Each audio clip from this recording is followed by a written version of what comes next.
आज के इस वीडियो में आपका स्वागत है। और आज के वीडियो में आपको ये बताने वाला हूँ कि अमेज़ॉन पे अपना प्रोडक्ट कैसे सेलेक्ट करें सेल करने के लिए। अब बहुत से लोग कंफ्यूज रहते हैं कि क्या प्रोडक्ट हमें सेल करना है। जो नए लोग हैं उन्हें तो बहुत ही कन्फ्यूजन रहता है कि क्या करना चाहिए और क्या नहीं करना चाहिए, मतलब प्रोडक्ट सेलेक्ट करने के हिसाब से। ठीक है, देखिए शायद आपने इस टॉपिक पर और भी वीडियोस देखे होंगे, लेकिन ये वीडियो देखने के बाद आपको पूरी तरीके से आइडिया मिल जाएगा कि आपको क्या बेचना है, क्या नहीं बेचना है, आपके लिए क्या सही है और क्या सही नहीं है। ये पूरी तरीके से एक प्रैक्टिकल नॉलेज होगी, इस वीडियो में आपको दी जाएगी। ठीक है ना, बिल्कुल सही नॉलेज दी जाएगी। सबसे पहले तो मैं आपको कैटेगरीज बता देता हूँ।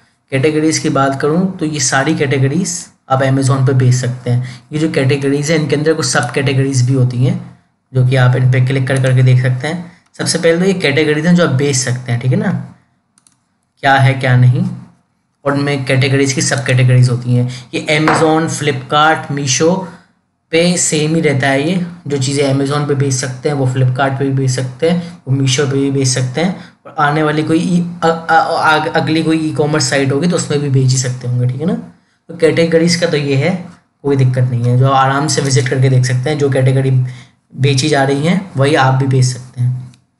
तो इसका तो कोई इशू नहीं है। सेलेक्ट कैसे करना है प्रोडक्ट ये मैं बताता हूँ। देखिए, प्रोडक्ट को आपको सेलेक्ट करना है तो इसके लिए मैंने कुछ क्राइटेरियाज हैं जिसको मतलब आप ध्यान में रखते हुए अपना प्रोडक्ट सेलेक्ट कर सकते हैं। ठीक है, अब ये जो 4 क्राइटेरिया हैं वो है सोर्सिंग, बजट, नॉलेज और बिजनेस प्रैक्टिसेस। ये 4 क्राइटेरिया से पूरी तरीके से आपका टॉपिक पूरा कवर हो जाएगा और अच्छे से बिल्कुल समझ में आ जाएगा कि आप क्या बेच सकते हैं, आपको क्या बेचना चाहिए, नहीं बेचना चाहिए। तो मैं शुरुआत करूँगा सोर्सिंग से। ठीक है, तो सोर्सिंग में क्या है, देखिए जब भी आपको कोई ऑनलाइन सेल करना होता है और आप ऑनलाइन में अगर चाहते हैं कि आपकी तरक्की हो, आपके ऑर्डर ठीक से आएँ या फिर आपके रेगुलर ऑर्डर आएँ, तो इसके लिए सोर्सिंग का एक बहुत ही महत्वपूर्ण रोल होता है। अब कैसे होता है, देखिए एक तो है जैसे मान लीजिए आप कोई प्रोडक्ट बेच रहे हैं, मान लीजिए कोई टी शर्ट बेच रहे हैं या शूज़ बेच रहे हैं। आपने क्या किया, आप किसी होलसेलर या मैन्युफैक्चरर पे गए, वहाँ से आपने स्टार्टिंग के लिए थोड़ा सा माल लेके आया। ठीक है ना, कुछ पीस लेके आए, 10-15 पीस ज़्यादा भी लाते हैं कुछ लोग, लेकिन मैं आपके एग्जाम्पल के तौर पे कह रहा हूँ। चलो एक बार को ज़्यादा भी लिया, ठीक है, और आपने उस प्रोडक्ट की बहुत मेहनत से लिस्टिंग करी, फोटोग्राफी अच्छी करवाई, सब कर लिया और उसको अमेज़ॉन पे लिस्ट कर दिया। ठीक है, आपके उस प्रोडक्ट पे ऑर्डर आने भी लगे। ऑर्डर आने लगे तो एक बार ऑर्डर आना शुरू होते हैं तो उसको थोड़ा सा बूस्ट भी मिल जाता है लिस्टिंग को, तो और भी ऑर्डर्स आने की संभावना होती है। प्रोडक्ट अच्छा है तो अच्छे रिव्यूज़ और रेटिंग्स भी मिलती हैं आपको। ठीक है, तो ऐसे में फिर क्या होता है, जब एकदम से प्रोडक्ट आउट ऑफ स्टॉक हो जाता है और आप उसको दोबारा से सोर्स नहीं कर पाते हैं तो वो मतलब सिलसिला एकदम से वहीं पे ख़त्म हो जाता है, फिर आपको नए सिरे से शुरुआत करनी पड़ती है। ठीक है ना, मतलब अब वो प्रोडक्ट तो गया, उसकी कमाई, रेटिंग्स और विजिबिलिटी थी वो भी गई साथ साथ। अब दोबारा से आप सोर्स नहीं कर पा रहे उस चीज़ को, तो एक तरीके से वो सिलसिला वहीं ख़त्म हो गया, आपको शुरू से सब करना पड़ेगा। ठीक है, सबसे पहले तो कोशिश करके, इतना भी आसान नहीं है मैं मानता हूँ, लेकिन फिर भी कोशिश करके थोड़ा भले समय लग जाए आपको कि किसी ऐसे सप्लायर या मैन्युफैक्चरर या फिर होलसेलर पे जाएं जो आपको वही चीज़ दोबारा से मतलब प्रोवाइड करा के दे सके, या फिर आप दोबारा से उसको सोर्स कर पाएँ उस चीज़ को। ठीक है ना, उस पे जाएं तो बढ़िया है। नहीं तो फिर एक और बात है, अगर आप एक बार को इस मेथड को नहीं अपना पा रहे हैं तो सोर्स ऐसी जगह से करें जहाँ से प्राइजेस सही हों और उनका मटेरियल वगैरह सही हो, मतलब कोई चीटर टाइप आदमी नहीं हो, ख़राब चीज़ ना बेचता हो, मतलब एक्सपायर्ड चीज़ ना बेचता हो, बहुत फ़र्क पड़ता है। ठीक है ना इनका, तो ये आपको सोर्सिंग पहले उस हिसाब से करनी है। अब किस तरीके से सोर्सिंग कर सकते हैं, किस माल की सोर्सिंग कर सकते हैं, और उस माल में हम अच्छी क्वालिटी, अच्छे प्रोडक्ट का जो वो होता है, बिल्कुल ही मतलब जो कह सकते हैं ना कि ये सही प्रोडक्ट है, ख़राब नहीं है, उस तरीके का प्रोडक्ट सोर्स कर पा रहे हैं। कौन सी कैटेगरी में सोर्स कर पा रहे हैं, जैसे कोई कहे मैं शूज़ में कर पा रहा हूँ प्रोडक्ट सोर्सिंग, कोई कह रहा है कपड़ों में कर पा रहा हूँ, कोई कह रहा है मैं एसेसरीज में कर पा रहा हूँ, कोई कह रहा है नहीं मुझे तो इलेक्ट्रॉनिक एसेसरीज बड़ी आराम से मिल जाती है। ठीक है, तो स्टार्टिंग के तौर पे अब सोर्सिंग सबसे पहले देखेंगे, आप क्या सोर्स कर पा रहे हैं, कंटिन्यू सोर्स कर पा रहे हैं उसको कि नहीं, और उसकी सही क्वालिटी में सोर्स उसको कर पा रहे हैं कि नहीं। ठीक है, सबसे पहले सोर्सिंग है, इस पॉइंट को ध्यान में रख लें। दूसरा पॉइंट है बजट। बजट के लिए मैं साफ बोलूँगा, बजट में दो पहलू देखने को मिल रहे हैं हमें कि ये है, एक तो जो चीज़ें हैं जो सस्ती ही होती हैं बहुत, समझ रहे हैं, जो मतलब आप कम बजट में भी ला सकते हैं, अगर आपका कम बजट है तो आप ला सकते हैं। और कुछ चीज़ें ऐसी होती है जो होती ही महंगी हैं, मतलब बाय नेचर ही महंगी होती हैं, ठीक है ना। तो ये आपको देखना पड़ेगा आपका क्या बजट है। फॉर एग्जांपल आपको लोकल शूज़ बेचने हैं, जेनरिक शूज़, तो वो 200, 250, 300, 350, ज़्यादा थोड़ा अच्छा बढ़िया वाला होगा, ज़्यादा फैंसी होगा तो 400, 450 तक जा सकता है फॉर्मल शूज़, ठीक है। लेकिन वहीं अगर मैं बात करूँ, आप किसी कंपनी का फॉर्मल शू बेचने की कोशिश कर रहे हैं, सबसे पहले तो ब्रांड ऑथराइजेशन लेटर चाहिए, ठीक है ना। और उसके अलावा उसके जो रेट होता है वो भी महंगा पड़ता है, ठीक है ना। और थोड़ा मतलब इस वजह से मार्जिन वगैरह भी कम रहता है, तो सेल भी ज़्यादा चाहिए होती है उसमें। तो आप बजट पहले देखने, कम बजट है तो ऐसे प्रोडक्ट्स में हार्ट है जो आप आसानी से खरीद पाएँ। मतलब ऐसा नहीं हो कि एक पेमेंट मिले मैं दोबारा ही तभी खरीद पाऊँगा, नहीं तो मैं अफोर्ड नहीं कर पाऊँगा। तो अपना बजट के हिसाब से भी देख लें, पहला सोर्सिंग कैसे कर पा रहे हैं या नहीं कर पा रहे हैं, दूसरा अपना बजट देख लें। बजट से कोशिश करके बाहर ना जाने की कोशिश करें, फिर क्या होगा, आप उसको प्रोडक्ट को फिर से सोर्स कर नहीं पाएंगे, या पेमेंट आने का इंतजार करेंगे, रिटर्न वगैरह आके नुकसान हो जाएगा, फिर आप कहेंगे कि ऑनलाइन का धंधा तो बेकार है, मुझसे नहीं हो रहा है, ठीक है ना। तो उसको भी ध्यान में रखना है। तीसरा है नॉलेज। अब नॉलेज में इसमें क्या है, देखिए वैसे तो कोई इंसान जब प्रोडक्ट बेचना शुरू करता है, पहली बार बेचना शुरू करता है, तो उसको तो उस प्रोडक्ट की नॉलेज नहीं होती है, तो उसको थोड़ा गेन करने की ज़रूरत है नॉलेज, और ज़रूर ज़रूरत है गेन करने की, बिल्कुल ज़रूरत है। फॉर एग्जांपल जैसे कोई शूज़ बेच रहा है, लेदर के शूज़ बेच रहा है, लेदर कई तरीके के आते हैं, पीयू लेदर के शूज़ आते हैं, पेटेंट लेदर के आते हैं, फॉक्स लेदर के आते हैं, जेन्युइन लेदर के आते हैं, और इस तरीके से कई तरीके के लेदर के आते हैं, ठीक है ना। तो आपको वो देखना पड़ेगा, फोम लेदर के आते हैं, आपको नॉलेज लेनी पड़ेगी कौन सा लेदर है। भाई लिस्टिंग में आप कुछ तो मेंशन करेंगे ना, कहीं ऐसा नहीं हो ना आपने कोई शूज़ प्रोडक्ट की लिस्ट की है, उसकी फ़ोटो में तो देखने से लग रहा है कि बढ़िया क्वालिटी की लेदर है, जबकि है वो अलग तरीके की लेदर है। तो आपको ना उस पर मेंशन करना पड़ेगा, तो रिटर्न आ जाएगा नहीं तो, ठीक है ना। आपको नॉलेज होनी चाहिए। या फिर कोई भी कपड़े का आइटम बेचना, आपको पता होना चाहिए कौन सा कपड़ा है, ये कॉटन का कपड़ा है, सिल्क का कपड़ा है, कौन सा कपड़ा है, ये भी आपको पता होना चाहिए, नहीं तो आप लिस्टिंग नहीं कर पाएंगे, या गलत इन्फॉर्मेशन दे देंगे। और गलत इन्फॉर्मेशन देंगे तो पक्का आपका वापस आएगा, नुकसान में जाएगा सारा बिजनेस आपका।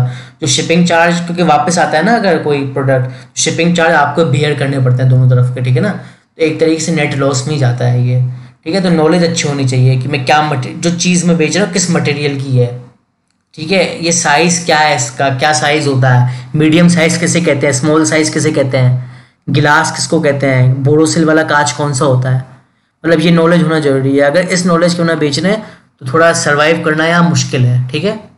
चौथा है बिजनेस प्रैक्टिस। बिजनेस प्रैक्टिस में क्या है, आपकी बिजनेस प्रैक्टिस दो तरीके से हैं इसमें। एक तो होता है कि आपने थोड़ा और चीज़ों को निगलेक्ट करके आपने रैंडमली प्रोडक्ट्स डाल दिए, ठीक है।